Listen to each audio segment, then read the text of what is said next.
May 26th. 2 Samuel 9:1 through 2 Samuel 11:27. Now David said, "Is there still anyone who is left of the house of Saul, that I may show him kindness for Jonathan's sake?"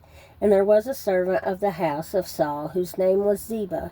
So when they had called him to David, the king said to him, "Are you Ziba?" He said, "At your service." Then the king said, "Is there not still someone of the house of Saul, to whom I may show the kindness of God?" And Ziba said to the king, "There is still a son of Jonathan, who is lame in his feet." So the king said to him, "Where is he?" And Ziba said to the king, "Indeed, he is in the house of Machir, the son of Ammiel, in Lo-debar." Then King David sent and brought him out of the house of Machir, the son of Ammiel, from Lo-debar. Now when Mephibosheth, the son of Jonathan, the son of Saul, had come to David, he fell on his face and prostrated himself. Then David said to Mephibosheth and said, "Here is your servant." So David said to him, "Do not fear, for I will surely show you kindness for Jonathan, your father's sake, and will restore to you all the land of Saul, your grandfather, and you shall eat bread at my table continually." Then he bowed himself and said, "What is your servant, that you should look upon such a dead dog as I?"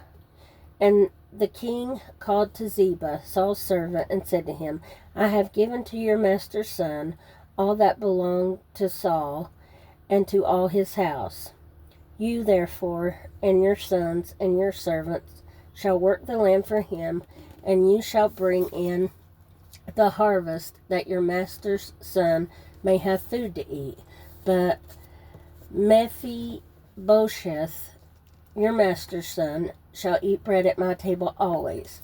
Now Ziba had 15 sons and 20 servants. Then Ziba said to the king, "According to all that my lord the king has commanded his servant, so will your servant do. As for Mephibosheth," said the king, "he shall eat at my table like one of the king's sons." Mephibosheth had a young son whose name was Micah, and all who dwelt in the house of Ziba were servants of Mephibosheth. So Mephibosheth dwelt in Jerusalem, for he ate continually at the king's table, and he was lame in both his feet. It happened after this that the king of the people of Ammon died, and Hanun his son reigned in his place. Then David said, "I will show kindness to Hanun the son of Nahash, as his father showed kindness to me." So David sent by the hand of his servants to comfort him concerning his father. And David's servants came into the land of the people of Ammon. And the princes of the people of Ammon said to Hanun their lord, "Do you think that David really honors your father because he sent comforters to you? Has David not rather sent his servants to you to search the city, to spy it out, and to overthrow it?" Therefore Hanun took David's servants, shaved off half their beards, cut off their garments in the middle of their buttocks, and sent them away. When they told David, he sent to meet them, because the men were greatly ashamed. And the king said, "Wait at Jericho until your beards have grown, and then return." When the people of Ammon saw that they had made themselves repulsive to David, the people of Ammon sent and hired the Syrians of Beth Rohab and the Syrians of Zobah, 20,000 foot soldiers, and from the king of Maacah 1,000 men, and from Ishtob 12,000 men. And when David heard of it, he sent Joab and all the army of mighty men.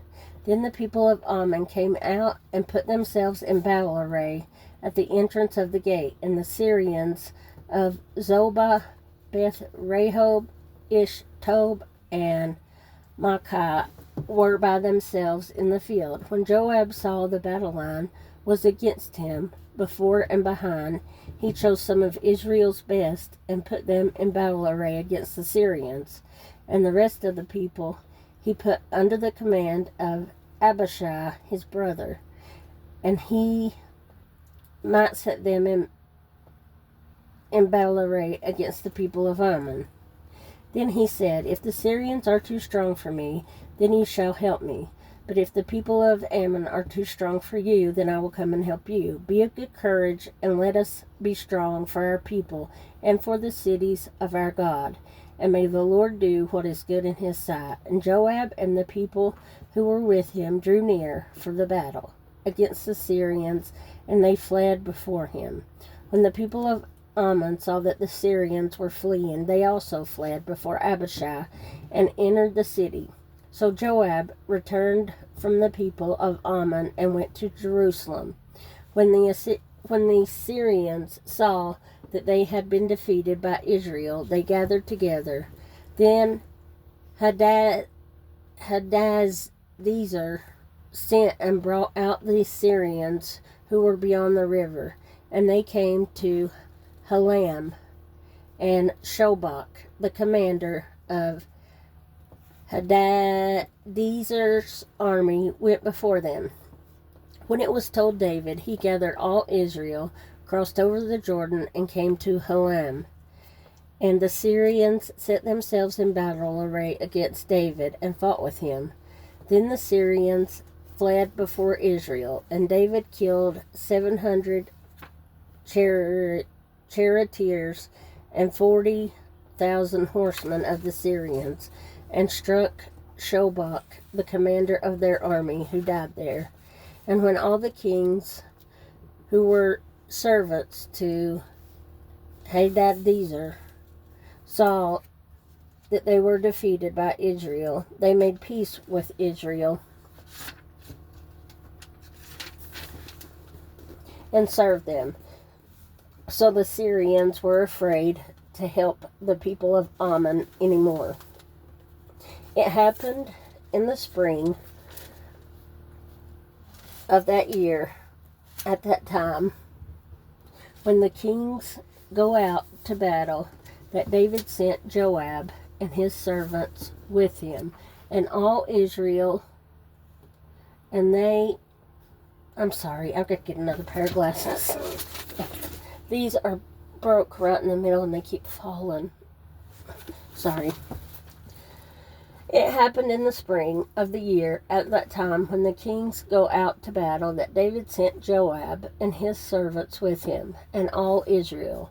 And they destroyed the people of Ammon and besieged Rabbah.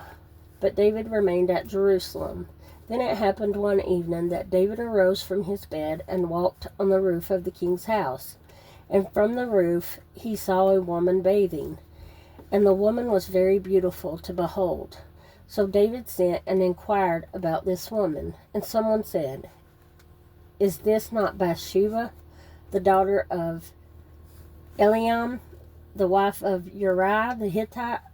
Then David sent messengers and took her, and she came to him, and he lay with her, for she was cleansed from her impurity, and she returned to her house.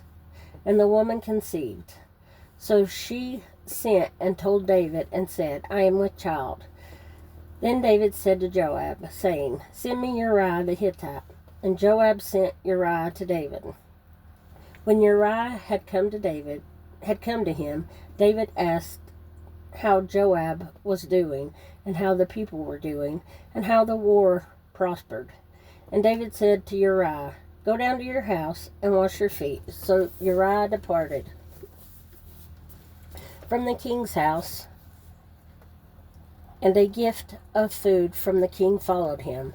But Uriah slept at the door of the king's house with all the servants of his lord, and did not go down to his house. So when they told David, saying, Uriah did not go down to his house, David said to Uriah, Did you not come from a journey? Why did you not go down to your house? And Uriah said to David, The ark and Israel and Judah are dwelling in tents, and my lord Joab and the servants of my lord are encamped in the open fields. Shall I then go to my house to eat and drink, and to lie with my wife? As you live, and as your soul lives, I will not do this thing." Then David said to Uriah, "Wait here today also, and tomorrow. I will let you depart."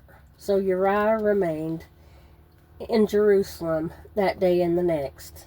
Now when David called him, he ate and drank before him, and he made him drunk. And at evening he went out to lie on his bed with the servants of his lord, but he did not go down to his house.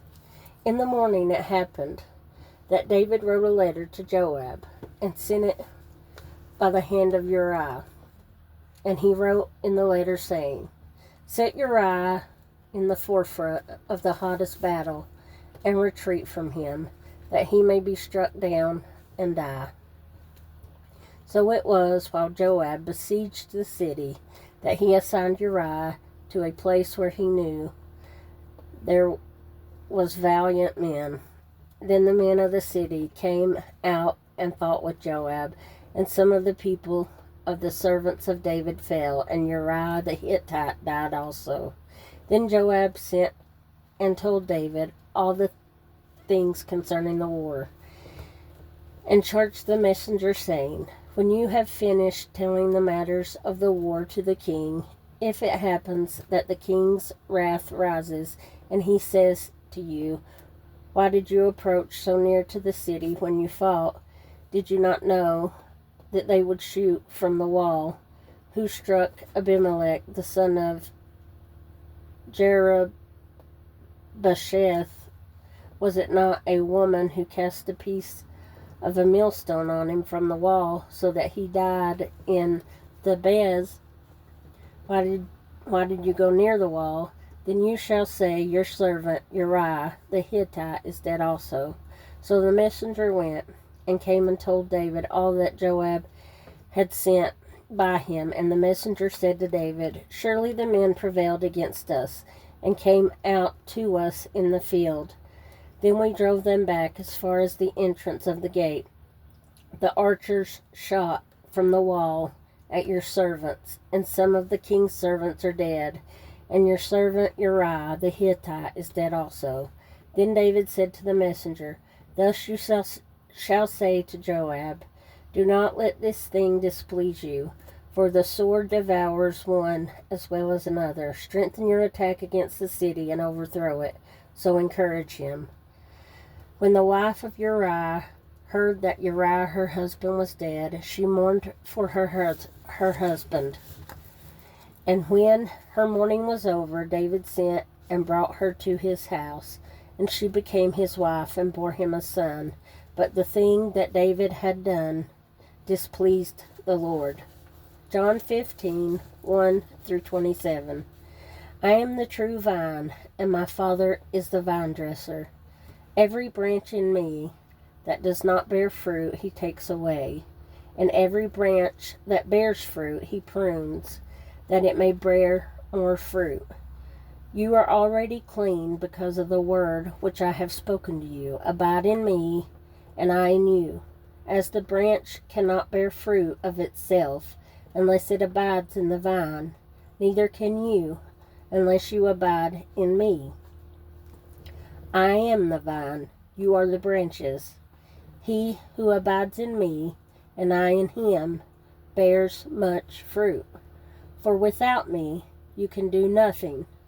If anyone does not abide in me, he is cast out as a branch and is withered, and they gather them and throw them into the fire, and they are burned. If you abide in me, and my words abide in you, you will ask what you desire, and it shall be done for you. By this my Father is glorified, that you bear much fruit, so you will be my disciples. As the Father loved me, I also have loved you. Abide in my love. If you keep my commandments, you will abide in my love, just as I have kept my Father's commandments, and I abide in his love. These things I have spoken to you, that my joy may remain in you, and that your joy may remain full. This is my commandment, that you love one another as I have loved you. Greater love has no one than this, than to lay down one's life for his friends. You are my friends, if you do whatever I command you. No longer do I call you servants, for a servant does not know what his master is doing, but I have called you friends. For all things that I have heard from my Father, I have made known to you. You did not choose me, but I chose you, and appointed you that you should go and bear fruit, and that your fruit should remain, that whatever you ask the Father in my name he may give you. These things I command you, that you love one another. If the world hates you, you know that it hated me before it hated you. If you were of the world would love its own. Yet because you are not of the world, but I chose you out of the world, therefore the world hates you. Remember the word that I said to you, a servant is not greater than its master. If they persecuted me, they will also persecute you. If they kept my word, they will keep yours also. But all these things they will do to you for my name's sake, because they do not know him who sent me. If I had not come and spoken to them, they would have no sin, but now they have no excuse for their sin. He who hates me hates my Father also. If I had not done among them the works which no one else did, they would have no sin, but now they have seen and also hated both me and my Father. But this happened, that the word might be fulfilled, which is written in their law, they hated me without a cause. But when the Helper comes, whom I shall send to you from the Father, the Spirit of truth, who proceeds from the Father, he will testify of me. And you also bear witness, because you have been with me from the beginning. Psalm 119:49 through 64. Remember the word to your servant, upon which you have caused me to hope. This is my comfort in my affliction, for your word has given me life. The proud have me in great derision, yet I do not turn aside from your law. I remembered your judgments of old, O Lord, and have comforted myself. Indignation has taken hold of me because of the wicked who forsake your law. Your statutes have been my songs in the house of my pilgrimage. I remember your name in the night, O Lord, and I keep your law. This has become mine because I keep your precepts. You are my portion, O Lord. I have said that I would keep your words. I entreated your favor with my whole heart. Be merciful to me according to your word.